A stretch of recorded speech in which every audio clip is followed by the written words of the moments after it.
जब कर्म हमारे बदलने लगते हैं कि छोटी छोटी चीज़ों के ऊपर क्रोध कर लेना,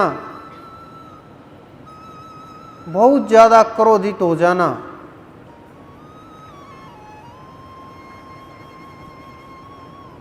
छोटी छोटी बातों के ऊपर मरने मारने के ऊपर उतारू हो जाना, काम का वेग न सह पाना,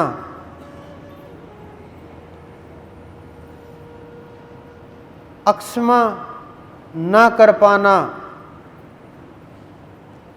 बदले की भावना, बहुत लोग बदले की भावना से इतने भरे हुए हैं जो बोलते हैं कि हम साधक हैं। सिर के कोई तो गले तक होता है, कुछ लोग सिर के ऊपर तक भरे हुए हैं, यानी बिल्कुल जैसे टब में डुबो देते हैं, नदी में डुबो देते हैं, ऐसे पूरी तरह से उसमें डूबे हुए लोग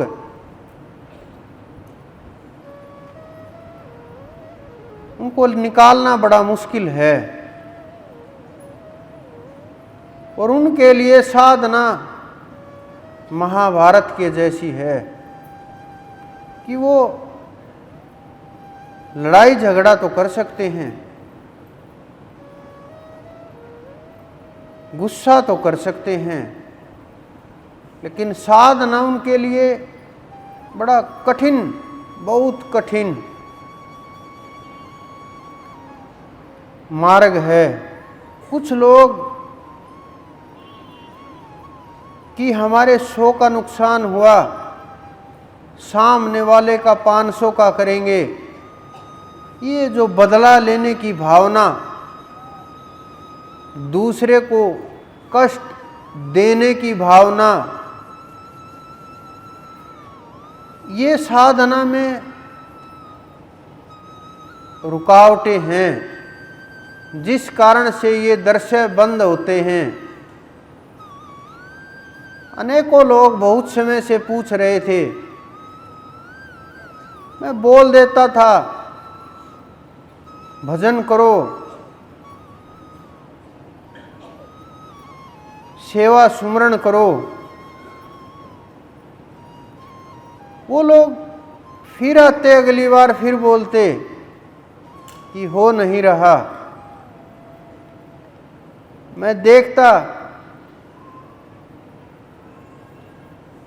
जो मुझे दिखाई देता, बदलाव कुछ नहीं हुआ। चाहिए एक पल में परमात्मा, बड़ा मुश्किल खेल है, क्योंकि जब तक साधक में बदलाव नहीं होगा,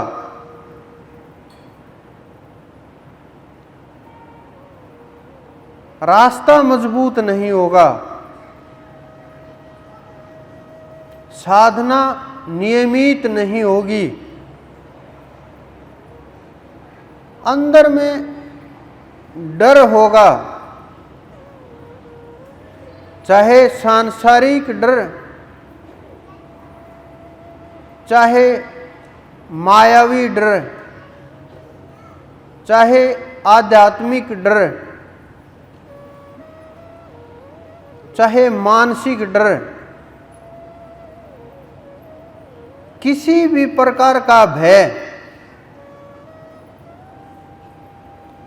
आपको आगे बढ़ने नहीं देगा। अगर आप 2 घंटे बैठे, स्थिति शुरू हुई, फिर घबराए, फिर वापिस आ गए, फिर साधक आगे बढ़ने से कोशिश करना बंद कर देता है, और जब कोशिश ही नहीं होगी, आगे कौन बढ़ाएगा?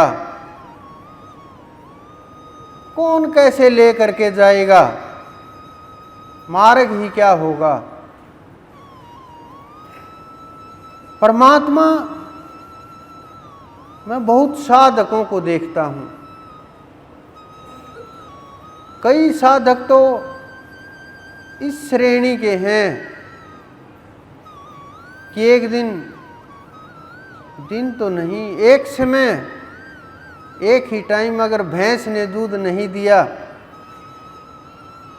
तो परमात्मा नाम की फिर कोई वस्तु नहीं है। कि आज भैंस ने दूध नहीं दिया तो आज परमात्मा नहीं है। ना परमात्मा हमारी सुनता है, ना परमात्मा हमें देखता है, ना हमारा कुछ भला करता है, ना हमें कुछ दे रहा है, ना हमारे ऊपर कृपा कर रहा है। पड़ोसी के सारे काम अच्छे हो रहे हैं, वो परमात्मा को नहीं मानते। मैं हर रोज देखता हूँ वो उसको नहीं मानते, फिर भी उनके काम हो रहे हैं। मेरी भैंस ने दूध क्यों नहीं दिया? इतना विश्वास नहीं कि शाम तक हो सकता है दे दे, थोड़ा इंतजार कर ले। 4-5 जगह से झाड़े लगवा देंगे, भाग दौड़ मचा देंगे, 3-4 बार उसकी टोक झाड़ चुके होंगे, और भी कई प्रकार के प्रयत्न जो सोच सकते हैं। पितरों का भी कुछ न कुछ बोल चुके होते हैं कि अब की बार अमावस्या को पक्का। पितर सोचते हैं चलो कुछ तो मिल रहा है, अनेकों वादे कर देते हैं कि हाँ आज हो जाए काम, आगे याद रखेंगे। बेचारे साधक ये नहीं जानते कि जो आप साधना करते हैं, जो आपके अंदर में ताकत है, ये साधना करोड़ों जीवों के उद्धार के लिए है। प्रकृति से हम बस लेना जानते हैं। जल से लेकर के वायु तक,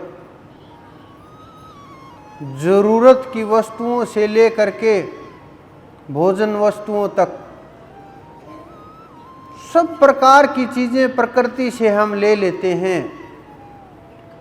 लेकिन जब हमारा देने का नंबर आए तब हम प्रकृति को कुछ भी नहीं देते।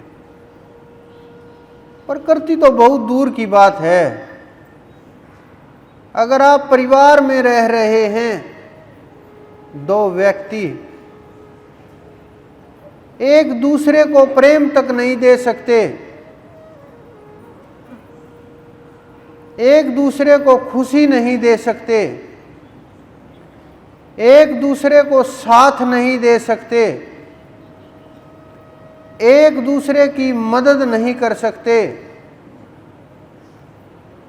एक दूसरे का हाथ पकड़ के नहीं चल सकते, फिर साधकों से प्रकृति को कुछ देने की बात बहुत बड़ी बात होती है, बहुत बड़ी बात। क्योंकि बचपन से शिक्षा प्रणाली से लेकर के रहन सहन तक बस पैदा हुए लेना शुरू कर दिया। पैदा होते ही प्यार मिलना शुरू होता है, फिर दूध मिलना शुरू होता है,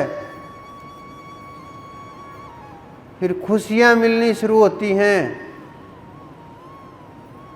माता पिता मिलते हैं, परिवार मिलता है, बस लेना ही लेना रहता है।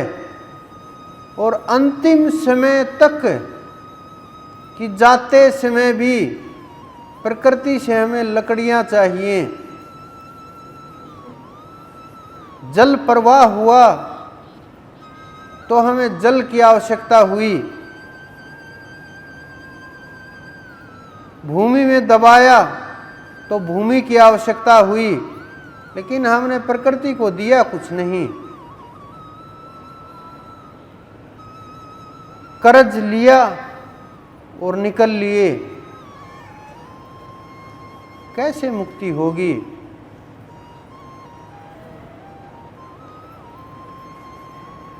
ऐसे मुक्ति नहीं हो सकती, ऐसे जीवन मुक्त नहीं हो सकते। मैं बार बार बोलता हूं, इस ब्रह्मांड का कर्ज कोई नहीं उतार सकता, प्रकृति का कर्ज कोई नहीं उतार सकता, परमात्मा का कर्ज कोई नहीं उतार सकता, गुरु का कर्ज कोई नहीं उतार सकता, माता पिता का कर्ज कोई नहीं उतार सकता। लेकिन जब आप भजन सुमरण करोगे, उसके अंदर इतनी ताकत होती है,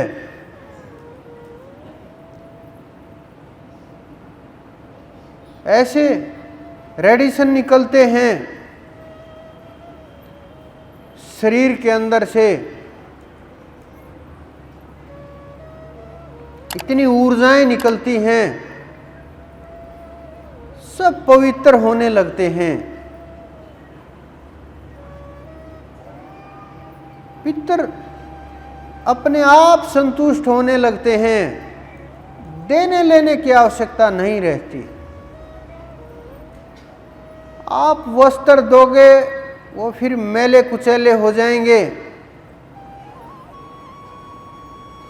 लेकिन जो भजन आप करोगे, अगर आप जीवन मुक्त हुए तो आपके ऊपर की पीढ़ियां भी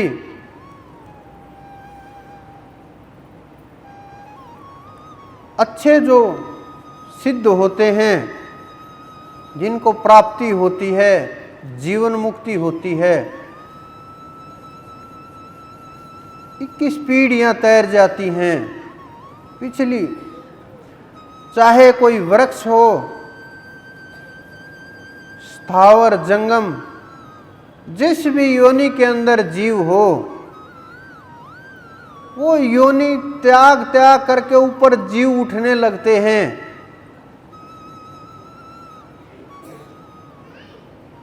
और उस स्थिति में पहुंचने लगते हैं। पितर तो गुणगान करते हैं ऐसे जीवों का कि हमारे वंश में आया और हमारी मुक्ति का कारण बना। वो आपका बुरा नहीं चाहते, नहीं सोच सकते, वो तो आपके सहायक हैं, आपके मददगार हैं, आपकी साधना में सहायता करने वाले हैं। और उनको जितना आपकी साधना से लाभ होगा, इतना वस्त्रों से लाभ नहीं होगा, क्योंकि आपकी साधना उनकी ताकत है।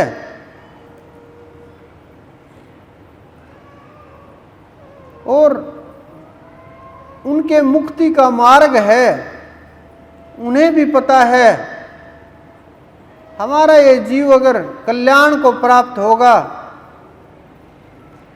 तो हमारा स्वयं ही कल्याण हो जाएगा, आवश्यकता ही नहीं रहेगी। तो वो किस प्रकार से आपका बुरा सोच सकते हैं? लेकिन जो ये भ्रम की स्थितियां पैदा हुई, ये मनमानी साधना से हुई, बिना सोचे समझे गुरु बना लेने से हुई, बिना समर्थ के कुछ भी पूछा और काम शुरू कर दिया, ये स्थितियां इन कारणों से हुई